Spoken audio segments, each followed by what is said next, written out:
Terkait pencegahan kebakaran hutan dan lahan pada tahun 2021 ini ternyata sama dengan pencegahan pada tahun sebelumnya. Di tahun ini pencegahan kebakaran hutan dan lahan akan dikejarkan dengan teknologi metode modifikasi cuaca dengan membuat hujan buatan di beberapa lokasi titik rawan kebakaran. Musim kemarau yang panjang otomatis meningkatkan potensi kebakaran hutan dan lahan sehingga diperlukan langkah antisipasi sejak dini untuk menanganinya.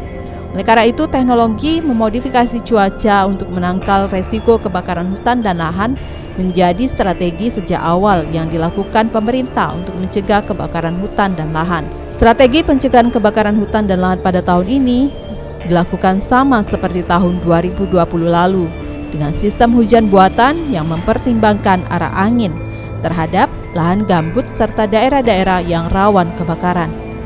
Ketika hari tanpa hujan sudah memasuki 5-7 hari, maka kita mulai menerapkan modifikasi cuaca dengan menciptakan hujan buatan di beberapa lokasi dengan mempertimbangkan arah angin dan lahan gambut serta daerah-daerah yang sangat rawan kebakaran.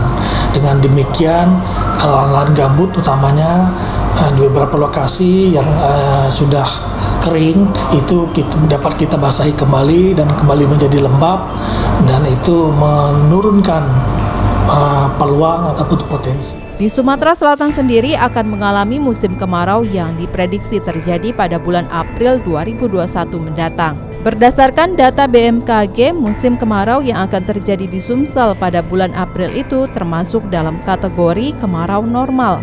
Kemarau tahun ini akan lebih kering dibandingkan tahun 2020 lalu. Pada awal Maret diprediksi masih dalam masa puncak musim hujan, memasuki April dan Mei musim kemarau mulai melanda Sumsel. Potensi karhutla mulai muncul dan puncaknya kemarau di Agustus. Karakteristiknya masih kemarau normal. La Nina yang terjadi sejak tahun lalu saat ini masih terjadi, namun mulai lemah dan kembali normal pada bulan Mei. Sekarang di Sumsel sebagian daerah sudah masuk kemarau di wilayah pesisir seperti Oki, Banyu Asin, dan Musi Banyu Asin. Cuaca pada musim kemarau tahun ini cenderung panas, kering, dan tanpa hujan yang akan memperluas potensi karhutla. Saat ini hingga April adalah masa peralihan, potensinya cuaca ekstrim. Langkah penetapan status siaga darurat lebih dini sudah tepat yang dilakukan oleh pemerintah. Masalah kemarau itu kita kan indikatornya adalah pertama ada namanya ENSO, kemudian juga El Nino dan La Nina. Nah, untuk periode 2021 ini itu secara klimatologis masih normal, tetapi perlu diingat bahwa selain kondisi itu banyak faktor juga kalau karhutla ini, tidak hanya dari sisi cuaca. BPBD Musirawas menyiagakan tim reaksi cepat atau TRC untuk penanggulangan kebakaran hutan dan lahan. Apabila terjadi kebakaran yang membutuhkan respon cepat, tim ini akan turun menggunakan mototrail untuk memudahkan menuju lokasi kebakaran.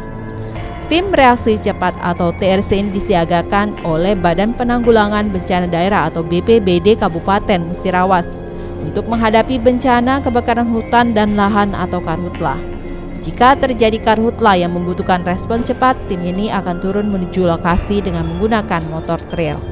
Tidak hanya tim reaksi cepat, BPBD Musirawas juga menyiapkan posko induk yang siaga selama 24 jam dengan personil sebanyak 30 orang.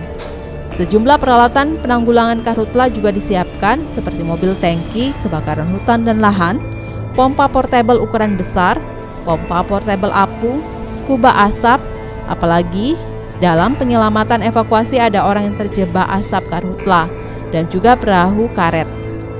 Kemudian kami juga mempersiapkan untuk tim reaksi cepat apabila terjadi kebakaran hutan lahan yang memang membutuhkan respon yang cepat. Kita siapkan motor trail, kita jumlahnya ada 5 dengan kekuatan 150 cc dan 250 cc, gunanya untuk menempuh jalur-jalur yang memang susah untuk dilewati dalam rangka pemadaman kebakaran hutan dan lahan. Nah, selain itu juga kita men-standby-kan pusdal op kita untuk memantau titik-titik hotspot yang ada di sebarannya di wilayah Kabupaten Musirawas. Selain itu, Pusat Pengendalian Operasi atau Pusdalop bersiap memantau titik-titik hotspot yang ada di wilayah Musirawas. Berdasarkan data dari BPBD Musirawas, sudah ada 3 titik hotspot yang terpantau, yakni di kawasan Selangit, Lakitan, dan Jayaloka dengan tingkat confident masih di bawah 75%. Sementara itu ada 5 kecamatan wilayah yang rawan terjadi karhutlah, yakni BTS Ulu, Lakitan, Muara Kelingi, Begang Sakti, dan Selangit.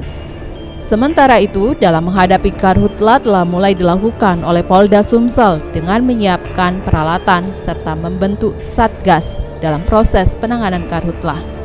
Segala persiapan telah dilakukan oleh pihak terkait, terutama Polda Sumsel, dalam hal pencegahan bencana, terutama karhutlah di tahun 2021 di Sumatera Selatan. Di antaranya, sejumlah peralatan maupun personil untuk menghadapi karhutlah telah disiapkan lebih awal. Untuk menghadapi bencana karhutlah kali ini, Polda Sumsel membentuk 2 satgas khusus, yaitu preventif dan penegakan hukum.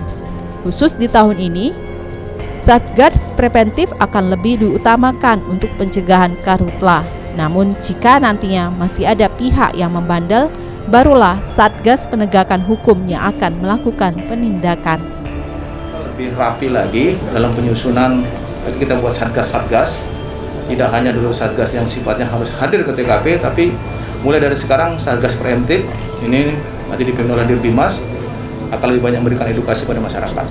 Kita berharap satgas penindakan ini tidak jalan. Ini ada satgas yang paling terakhir. Kalau memang masyarakat atau siapapun yang masih melakukan pelanggaran terhadap karhutlah, kami akan. Pihak Polri pun akan secara tegas menindak perusahaan yang masih membandel dan lalai dalam penanganan karhutlah. Sehingga ke depan Polda Sumsel akan memanggil sejumlah perusahaan untuk menyiapkan kesiapan mengantisipasi karhutlah.